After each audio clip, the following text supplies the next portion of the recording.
धीरेश आणि विभा, तुमच्या दोघांच्याही लेंथनी जरी छोट्या असल्या तरी चित्रपटामध्ये महत्त्वाच्या भूमिका आहेत. म्हणजे विभा, तू बाबूजींच्या आईची भूमिका केलीस, तर तुझ्या भूमिकेबद्दल सांग. मला एक असं वाटतं की आपण जे काय भलं बुरं काम करतो त्यात जे आपल्याला बरं जमतं त्यामागे आपले कष्ट हे सगळं असेल, पण एक संचित नावाची खूप मोठी गोष्ट असते. आणि त्याच्यामध्ये तुम्ही कुठल्या घरात वाढलाय, तुम्ही काय शिकलाय, तुम्हाला गुरु काय लाभले, तुम्ही काय वाचलं, काय लिहिलं, हे असतं. आणि नेणिवेतही खूप गोष्टी असतात आणि त्या नेणिवेतल्या गोष्टी तुम्हाला तुमच्या कळत नकळत खूप काही देऊन जातात. आणि ही जी इतकी मोठी माणसं, इतकी मोठे कलाकार होऊन गेलेत, ते आपल्याला समजायला लागल्यापासून किंवा त्याही आधीपासून आपण त्यांची गाणी ऐकतोय, त्यांचे शब्द वाचतोय आणि ते संचित घेऊनच आपण बनत जातो. त्यामुळे खऱ्या अर्थाने अशा प्रकारची एक कलाकृती हे त्यांना आपण आपल्याकडनं दिलेलं त्यांचं ऋण फेडण्याचा एक थोडासा प्रयत्न असतो असं मला वाटतं. आणि इतक्या कलाकार म्हणून तर ते मोठे असतातच, पण त्याबरोबर ज्या छोट्या छोट्या गोष्टी आपल्याला दिसतात की कलाकाराची कलेविषयीची आसक्ती काय आहे. आज अशा काळात कलाकार किंवा आपण सगळेच काम करतो की कशातनं मला काय मिळणार आहे, कशातनं मला फेम मिळणार आहे, कशातनं मला पैसे मिळणार आहेत, कशातनं मला कदाचित पुढचं काम मिळणार आहे. असे जे मृण्मयी म्हणली ते अगदी खरं आहे की असे अनेक निकष असतात, पण फार कमी वेळा असा प्रसंग येतो किंवा अशी संधी मिळते की काहीतरी आपलं देणं आपण लागतो एका मोठ्या परंपरेला, एका मोठ्या संचिताला.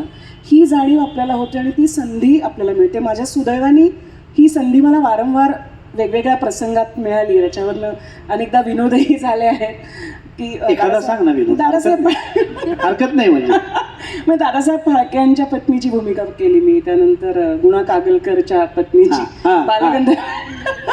तुझ्या बाबतीतले विनोद सांग सांग. तर त्याच्यामुळे महान कलाकारांच्या पत्नीची भूमिका, या कुठल्याही महान कलाकारावर चित्रपट निर्माण किंवा त्याची चर्चा सुरू झाली की मग तू आहेस का, किंवा विवेकानंदांची पत्नी नव्हती, नाही तर हाताची घडी घेतलेले ते एकमेव राहिलेत आता ज्यांच्या पत्नीची भूमिका करू शकते.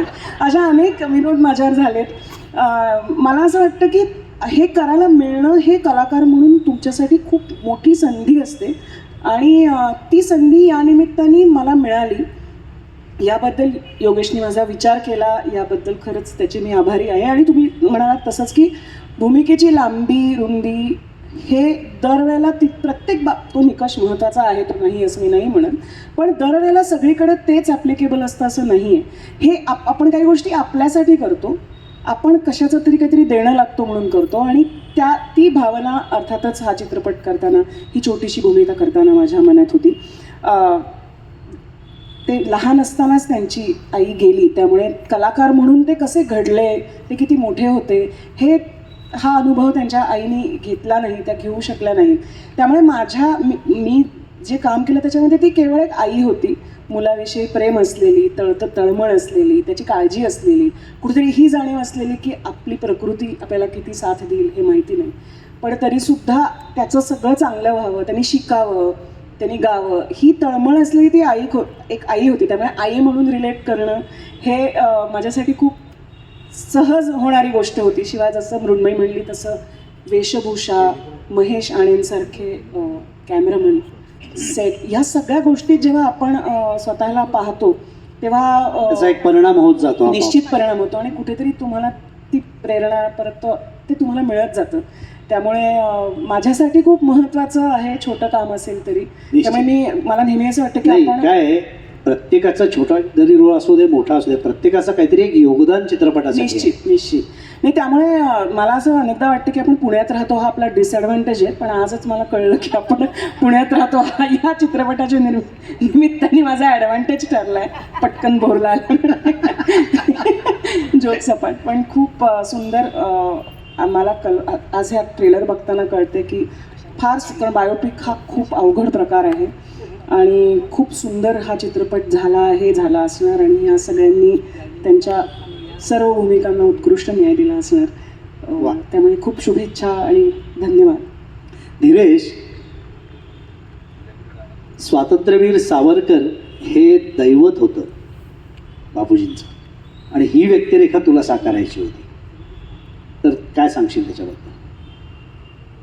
खरं सांगायचं तर योगेशने जेव्हा मला प्रथम फोन करून विचारलं तेव्हा माझा प्रश्न होता, अरे मी काय दिसतच नाही, म्हणजे माझा पण तो म्हणतो की दिसतो. हां त्यामुळे मला सगळ्यात महत्त्वाचा मोठा धक्का तो होता. पण ज्या पद्धतीनं चित्रपट चित्रित झाला आहे आणि माझे जे काही 2-4 सीन्स त्याच्यामध्ये आहेत त्याच्यामध्ये दिसतं आहे की हे आहे. पण मला व्यक्तिशः असं वाटतं की इतक्या दैदिप्यमान माणसाची भूमिका तुम्हाला करायला मिळणं याच्यासाठी खरोखर भाग्य असायला लागतं आणि फक्त पुण्यात राहूनच हे भाग्य उपलब्ध होतं असं मला वाटतं. म्हणून मला जास्त त्याचा वा, का रे, का असं का वाटतं?